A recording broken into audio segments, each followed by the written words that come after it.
ओम साई राम, जय साई राम। आज बाबा की कृपा से एक बहुत ही प्यारा अनुभव, एक बाबा की बहुत ही प्यारी सी बेटी है, छोटी सी, जो अभी आई थिंक उन्होंने बताया था वो 10th में है। एंड स्वाति नाम है उनका, वो आसाम से हैं। एंड उनका एक अनुभव बताने जा रही हूँ मैं आपको। उन्होंने अपनी आवाज़ में बहुत ही अच्छा सा रिकॉर्ड करके भेजा था, बट उन्होंने मुझे रिक्वेस्ट किया कि आप अपनी आवाज़ में ही बताइएगा, तो मैंने कहा ठीक है। एंड स्वाति जी जो हैं वो 10th में हैं। तो मैं ना कभी कभी बहुत I feel so happy for these youngsters जो इतना यंग एज में बाबा से जुड़े हैं। मैं तो मतलब मैं कभी कभी सोचती हूँ कि बाबा आप ने अपनी प्रेजेंस मेरी लाइफ में इतना लेट क्यों दिखाई है। Not that I am a very old woman, but I am not like a 10th और 12th गोइंग गर्ल।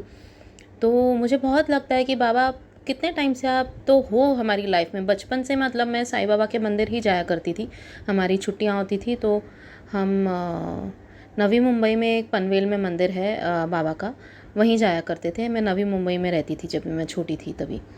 तो हर संडे मतलब ऑलमोस्ट एवरी संडे पापा वहीं घुमाने लेकर चलते थे कि घूमने चलना, चलो एसटी बस में बैठ के जाते हैं सब लोग। तो मैं बाबा को वही कहती हूँ कि आप तो बचपन से हो हमारी लाइफ में, लेकिन क्यों आपने जिस तरह से अभी प्रेजेंस दिखाई है तब क्यों नहीं दिखाई है, तब मतलब क्यों नहीं हमें जोड़ा। But anyways, better late than never. Baba has always been blessing us, हमें ही पता नहीं चलता है। एंड जब बाबा अपनी प्रेजेंस दिखाते हैं तो कितना कितना कितना सुकून मिलता है मन को।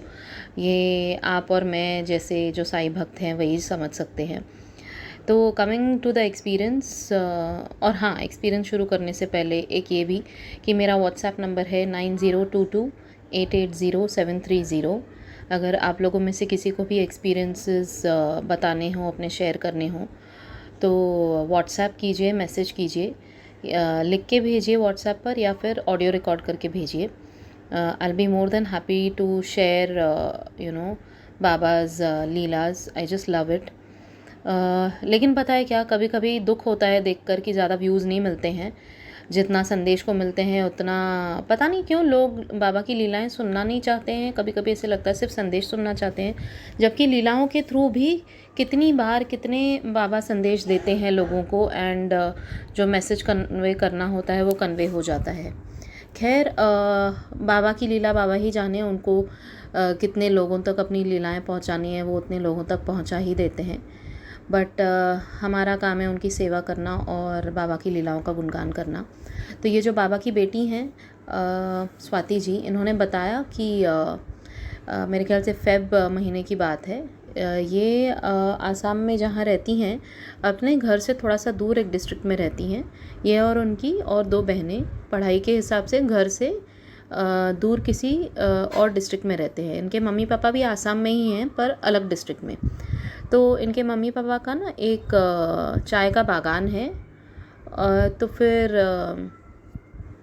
जो वो संभालते हैं उनसे ही उनका उससे ही उनका घर भी चलता है।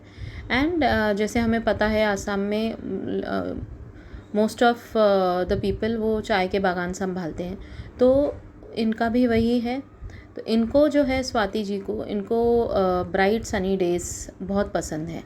तो फेबररी में ना बारिश वगैरह नहीं हो रही थी, और ये बताती हैं कि आसाम में जनरली थोड़ी बहुत बारिश होती रहती है, लेकिन मेजॉरिटी जैसे जून जुलाई अगस्त जैसे नॉर्मल रहता है रेनी सीज़न, वैसे वहाँ पे बहुत होती है।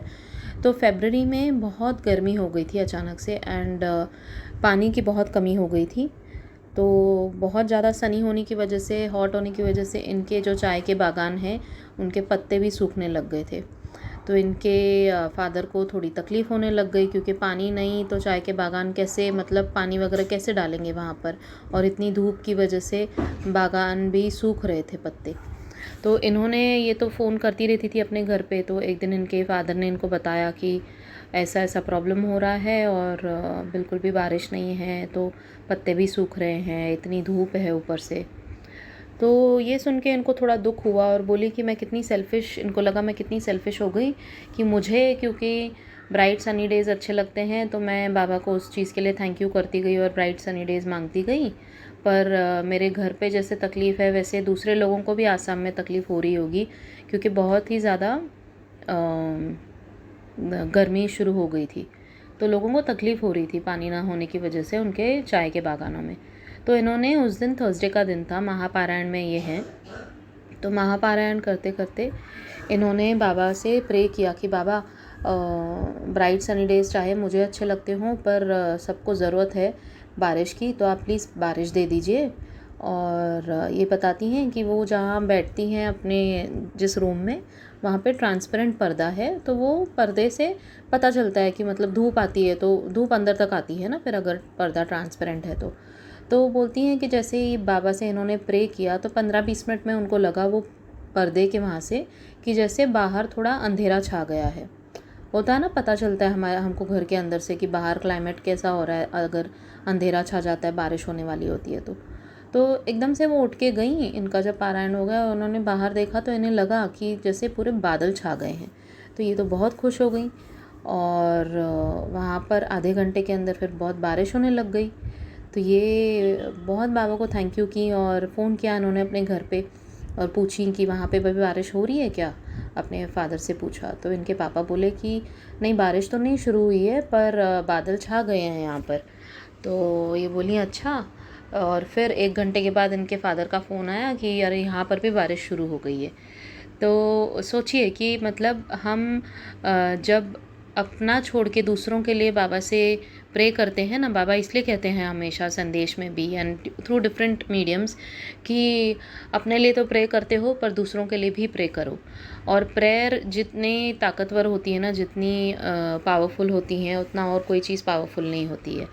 तो बाबा ने संदेश में ये भी कहा है कि प्रेयर्स के थ्रू जो नहीं है तुम्हारी लाइफ में वो भी तुम्हें मिल सकता है। तो सोचिए, मौसम का बदल जाना, जहाँ इतनी गर्मी थी वहाँ बारिश शुरू हो जाना, कितनी बड़ी कृपा है बाबा की, कितनी बड़ी ब्लेसिंग है। तो ये जो बारिश हुई वो लगातार 15 दिन हुई और इतनी हुई कि वहाँ पर उनके डिस्ट्रिक्ट में बारिश बहुत ज़्यादा होने लग गई, बहुत ज़्यादा। एंड लोगों को तकलीफ़ होने लग गई उसकी वजह से, क्योंकि पानी भरने लग गया। तो वो कुछ तो इन्होंने बताया था, कोई तो फेस्टिवल का भी सेलिब्रेशन आया था आफ्टर 15 डेज़, तो वो जो मंडप वगैरह सजाया था भगवान के लिए, वहाँ पर भी इतना पानी भरने लग गया था कि लोगों को बाल्टियाँ उठा उठा के पानी वो मंडप से निकालना पड़ रहा था। तो फिर जब ऐसा होने लग गया तो इन्होंने दोबारा आफ्टर 2 वीक्स थर्सडे के दिन ही, महापारायण के दिन, बाबा से प्रे किया कि बाबा अब बारिश बंद करवा दो, अब नॉर्मल थोड़ी सी धूप दिलवा दो, नॉर्मल गर्मी दे दो, क्योंकि लोगों को अभी बहुत ज़्यादा पानी से तकलीफ़ हो रही है। एंड फिर चमत्कार, जैसे ही इन्होंने प्रे किया आधे घंटे के अंदर धूप छा गई और उसके बाद अच्छा सनी मौसम चालू हो गया उनके आसाम पूरे डिस्ट्रिक्ट में। तो बाबा की ऐसी कृपा रही कि बाबा ने एक सच्ची भक्त की पुकार सुनी और उनका जो मौसम का बदलाव था वो लाया, क्योंकि लोगों को वहाँ पर उसकी ज़रूरत थी और लोगों को उससे हेल्प होनी थी इसीलिए। तो बस बाबा की कृपा इतनी रहती है हमेशा, हम कभी कभी समझ नहीं पाते, छोटी बड़ी बहुत ब्लेसिंग्स होती हैं बाबा की। एंड मैं चाहती हूँ कि आप सभी बाबा से प्रे कीजिए एक दूसरे के लिए, पूरी इस दुनिया के लिए, कि जहाँ जहाँ लड़ाइयाँ हो रही हैं, जहाँ जहाँ कुछ गलत हो रहा है, वो बाबा हम सब की कलेक्टिव प्रेयर्स सुनते हैं। और महापारायण इसी के लिए किया जाता है, it is a global mass prayers. तो बस बाबा की लीलाओं का गुणगान करते हुए जय साईं राम बोलूँगी। Thank you so much. Om Sai Ram, जय साईं राम।